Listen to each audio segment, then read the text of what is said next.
สร้างสุขถึงเดินเส้นก็นอนตัวนี้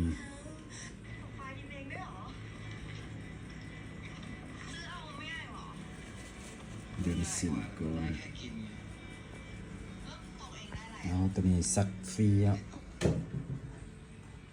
เป็นผลงานสร้างสุข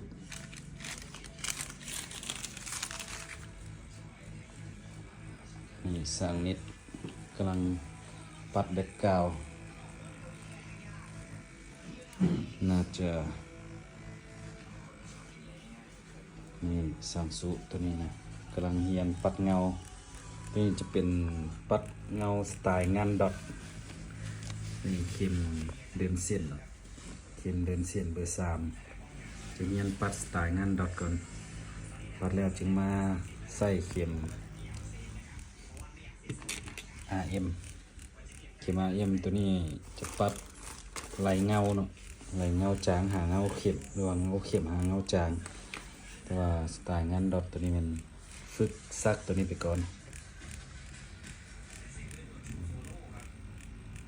ซักตัวนี้แล้วจะให้ซักเป็นงานมินิมอลไม้น้อยลายอย่างนะเอาสั่งสุกซักให้คาฟรีเนาะอันนี้ครูโชคดีจัดเดินเส้นก่อนตัวนี้นะ